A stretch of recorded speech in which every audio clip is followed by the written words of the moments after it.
Assalamualaikum Sobat Football United. Manchester United menderita kekalahan yang menyesakkan. Ini kekalahan keempat dari 7 pertandingan Liga awal di kompetisi 2023-2024. Ketika gue bikin video ini seperti biasa tentang konferensi pers Erik ten Hag.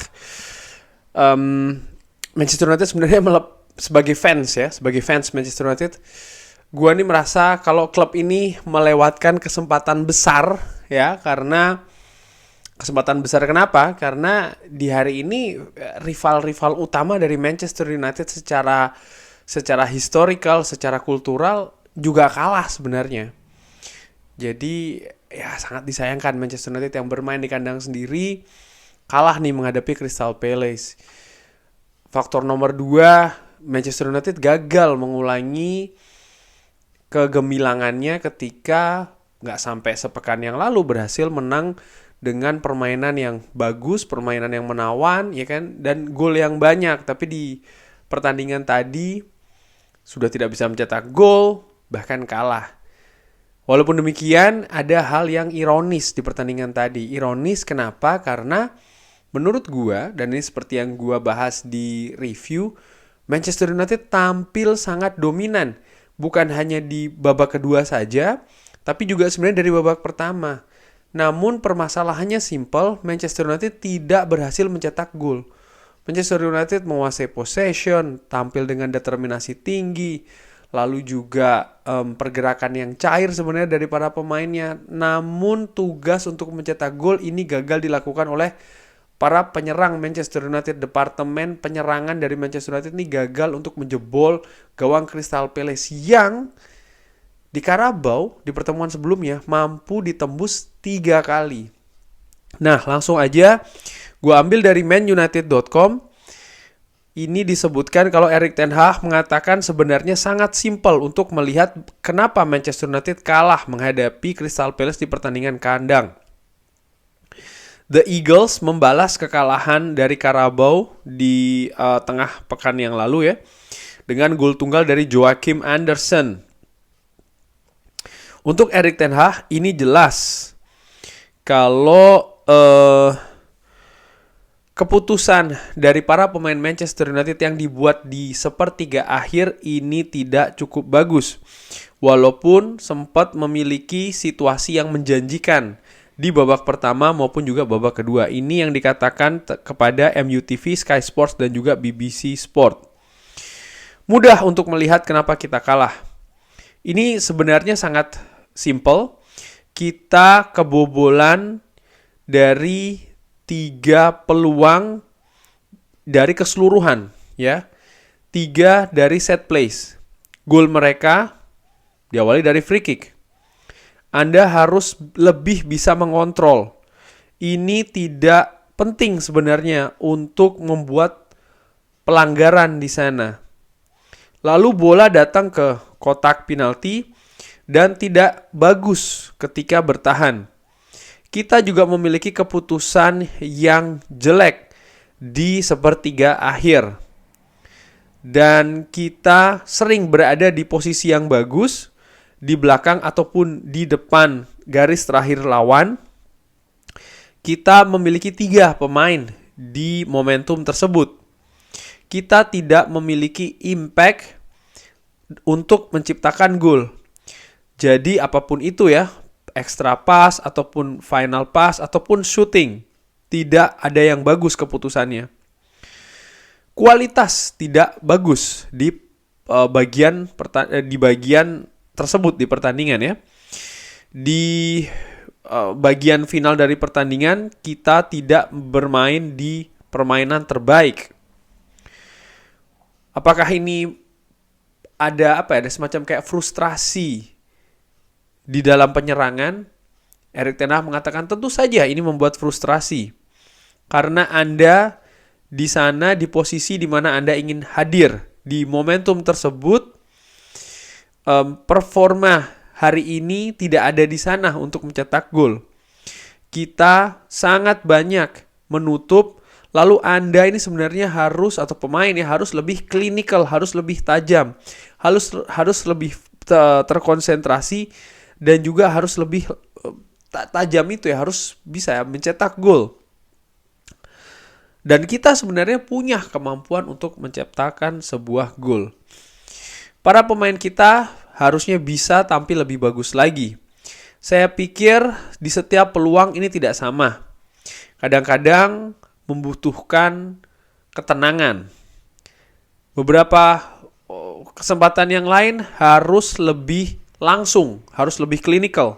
Ya, jadi tidak perlu terlalu banyak umpan-umpanan, tidak perlu terlalu sabar. Enggak, harus lebih langsung, harus lebih kejam gitu ya. Di waktu yang akan datang, ya mungkin harus bermain dengan passing yang lebih banyak lagi. Tapi seperti yang saya katakan, ini tentang membuat keputusan. Sering gue katakan kan, pemain-pemain Manchester United yang gue, seperti kayak Marcus Rashford, yang gue kritik bukan soal masalah Rashford egois atau seperti apa. Gue melihat dalam membuat keputusan, dia sering tidak tepat, dia sering salah. Di pertandingan tadi, menurut gue bukan hanya Marcus Rashford, Rasmus Højlund juga sering salah membuat keputusan. Bahkan Facundo Pellistri pun juga demikian. Dan banyak pemain yang menurut gue ya salah membuat keputusan di pertandingan tadi. Ya, seperti yang saya katakan, ini tentang membuat keputusan. Kualitas dan juga skill dari para pemain harus mereka miliki. Ada beberapa peluang saya tidak bisa menghitungnya, tapi kita ini sebenarnya berada di posisi di mana kita inginkan. Saya pikir saya mengulangi diri saya sendiri, tapi kita ini datang di dalam posisi dan kita harusnya membuat keputusan yang tepat. Ya, para pemain ini harus bisa lebih baik lagi. Kita memiliki banyak kualitas daripada yang kita ini sebenarnya lebih memiliki kualitas yang lebih bagus ya daripada yang kita tunjukkan hari ini. Ya sebenarnya dari yang Erik ten Hag katakan kan, kita berada di posisi yang ingin kita berada. Ya memang betul, posisi itu apa? Menguasai pertandingan, dominan.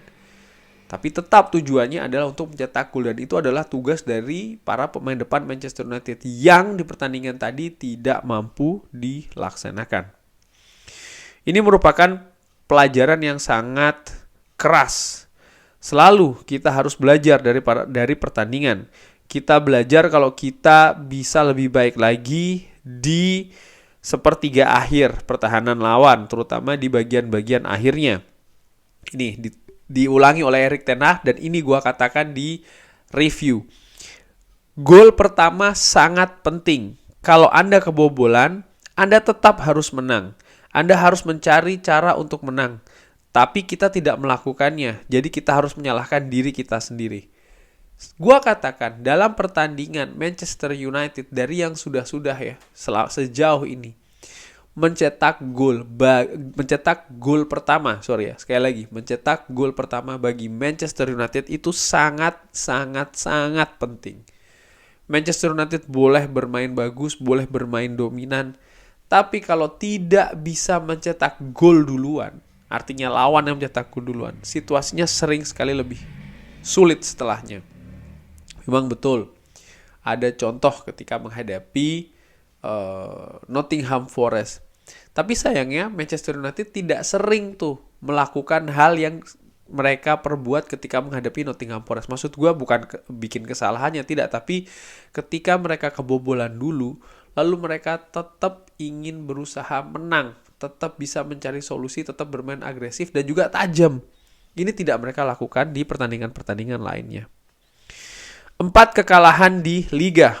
Erik ten Hag mengatakan ini start yang buruk. Kita harus menyusul dan melakukan yang lebih baik. Ini tidak cukup baik. Tentu saja ini membuat frustrasi bagi banyak orang, khususnya fans. Ini juga membuat frustrasi.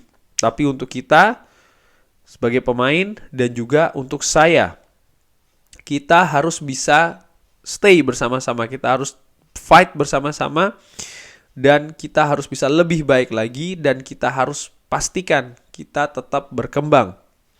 Pertandingan selanjutnya akan menghadapi Galatasaray. Kita tidak bisa merubah ini lagi.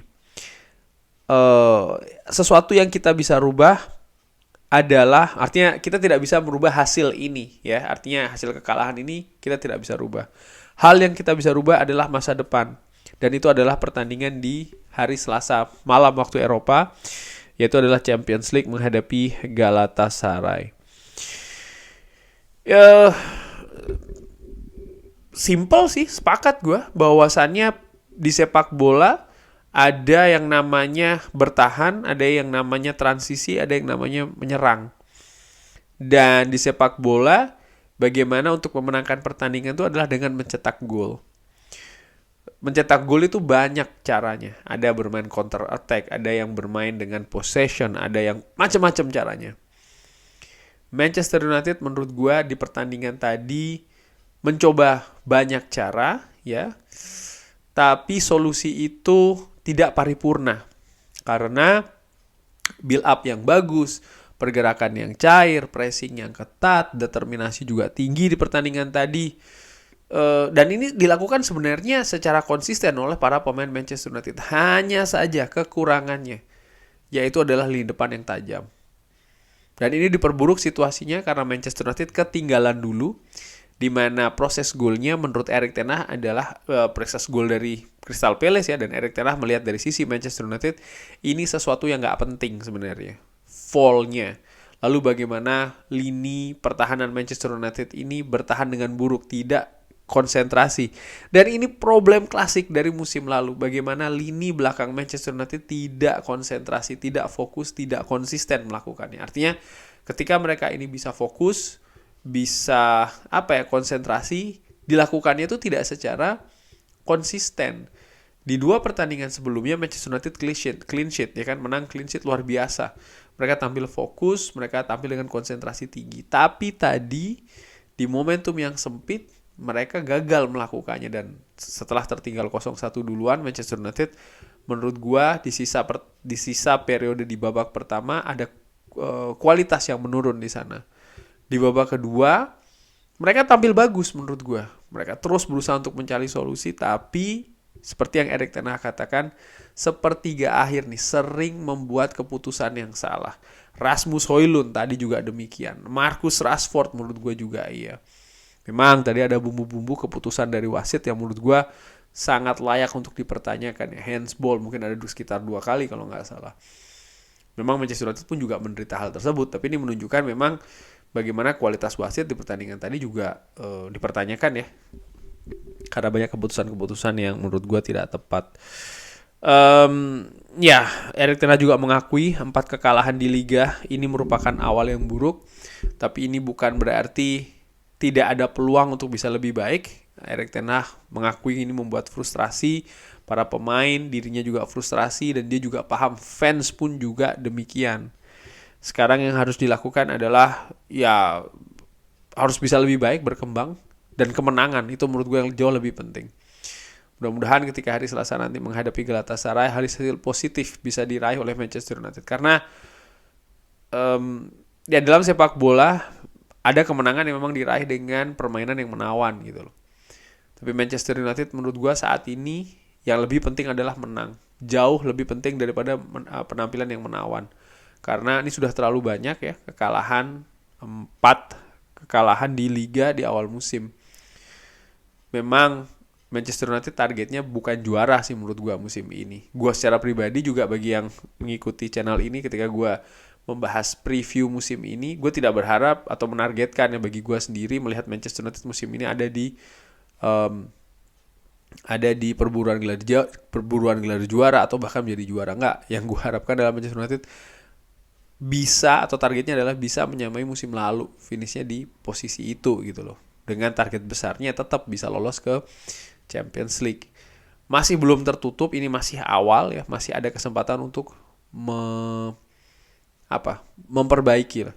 Situasi tidak mudah karena masih banyak pemain yang cedera. Gue sempat berpikir ya Sofyan Amrabat tampil luar biasa sih, tapi bagaimanapun juga tadi dia tidak bermain, atau dari awal ya, bukan di posisi terkuat ya. Posisi bek kiri itu bukan posisi terkuat dari Sofyan Amrabat menurut gue. Walaupun dia tadi inverted ke tengah, tapi tetap dasarnya adalah dia bermain di sebelah kiri. Dan menurut gue sekali lagi itu bukan posisi terkuatnya. Manchester United juga tidak dalam situasi yang bagus nih, karena memang badai cedera cukup banyak. Yang absen pun juga demikian. Ya mudah-mudahan situasinya segera bisa membaik. Kurang lebih demikian. Ya ini pasti menyebalkan ya kekalahan ini, tapi bagaimana lagi, inilah Manchester United yang masih dalam berproses. Kurang lebih demikian, terima kasih sudah menyaksikan, jangan lupa like, subscribe. Wassalamualaikum warahmatullahi wabarakatuh.